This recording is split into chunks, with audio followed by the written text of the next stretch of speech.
Ito ang mga kagamitan na hindi ay walang kinalaman sa klase.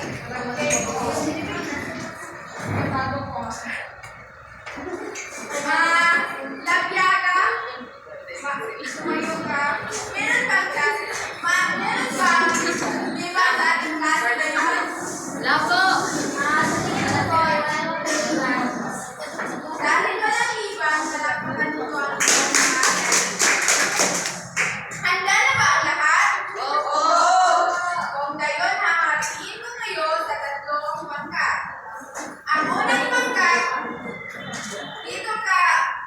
Magsimula kay Jessica hanggang kay Maduran.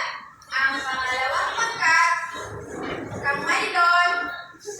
Magsimula kay Maylon hanggang kay Katipay. Pangatlong pangkat,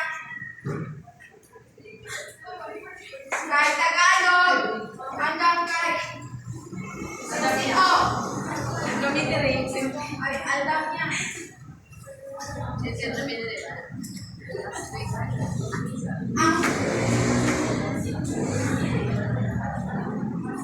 Kapitan, ano ba ang ating mga kasunduan sa klasika? Okay, Santiago? Taas po ang kanang kamay kapag gustong sumagot. Okay. Pakiulit. Tinoria? Ano pa? Sino pa? Organo? Niyo mo tindig ka diha. Pakiulit. Anulos? Sino pa? Sumayuran? Pakiulit. Tagalog? Ilaw sa mga pagkatang gawain. Pumunta na kayo sa inyong mga wala man na.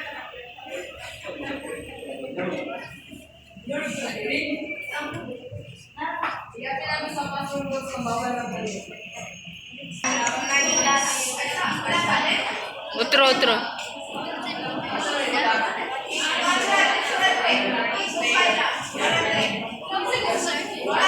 I-otro to na nga ang gagawin.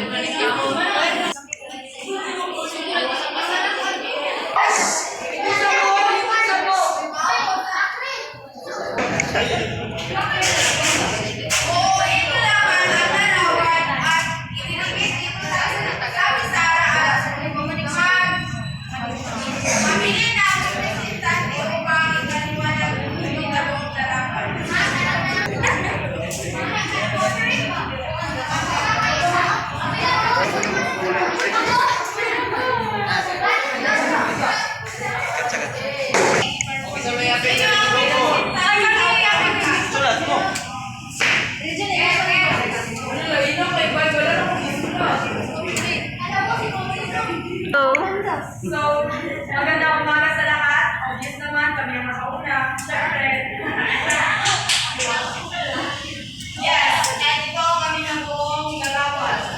Ito ay sasakyan. Tapos, nasa gas station siya. Ito ay Metron.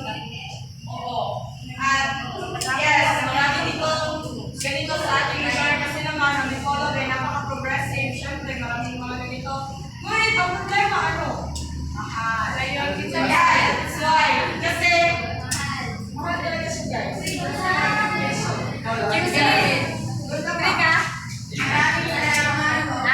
Pangkat dalawa.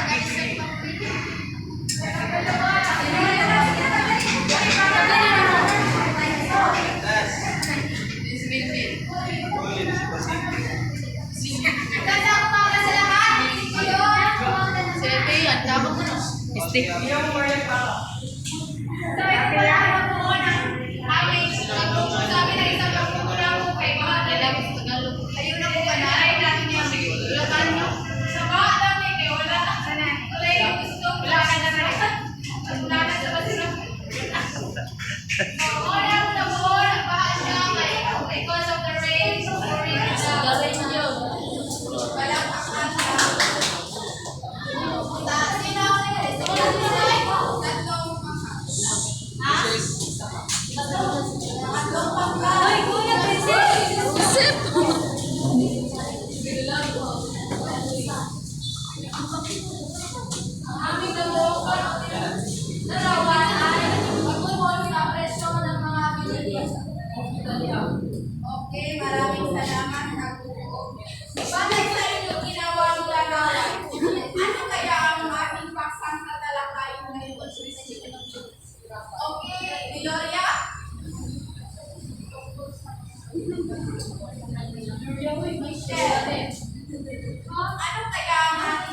Ang pagkakatarangayin natin ngayon ay patungkol sa mga maaari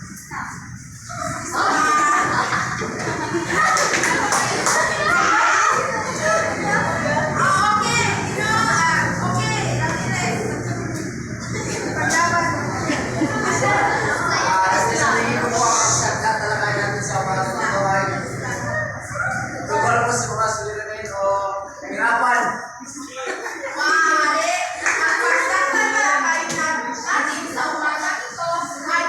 sa problema o suliranin ng balakang.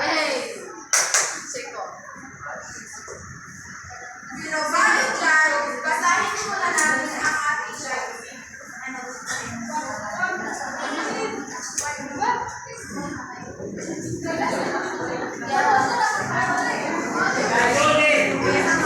Pakibasa lang sabay-sabay. Layunin, katapusan ng talakayan, ang mag-aaral ay nasa pagbabahagi ng salubing tungkol sa problema o suliranin. Ang pagsasagawa ng dula-dulaan base sa paksang tinulakay kapag ng problema at suliranin ng balangkas. Nabali naman na. Sino ang nagsilayan ang suliranin?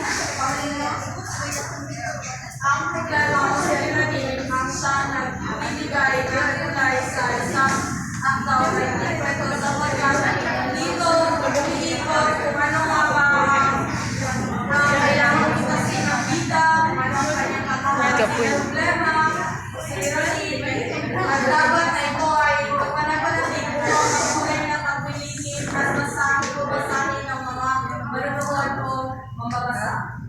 Okay, maraming salamat.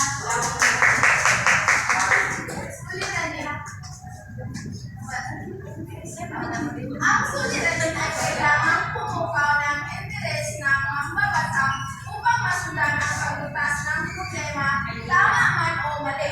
O maaaring matutukoy din natin ang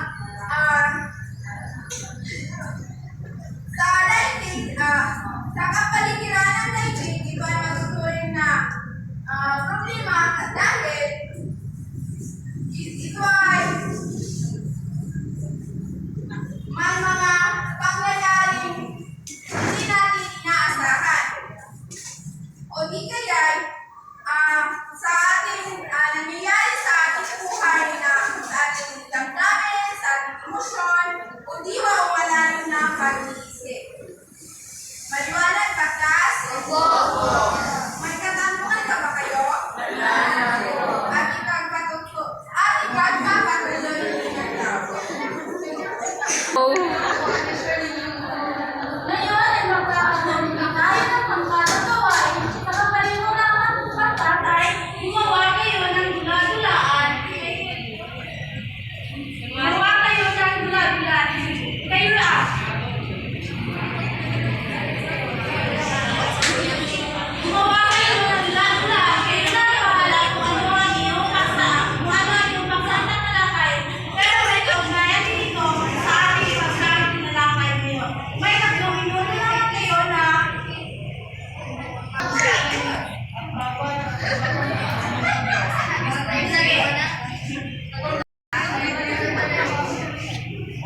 pero bago na ang lahat ay magbagan muna ang ating pamantayan sa umagang ito. Pamantayan. Description. Ayan. Nasa sa mga binitawan sa Buong buntos. hindi sa ulo ang binitawan. Mga butos. Balalayan sa ulo ang mga kaibigan. Tatlong butos. Malinaw ang magsalita. 10 butos. Inilis sa ulo malinaw ang magsalita. Mga butos. Wala malinaw ang kailangan ng mga magsalita. 3 butos.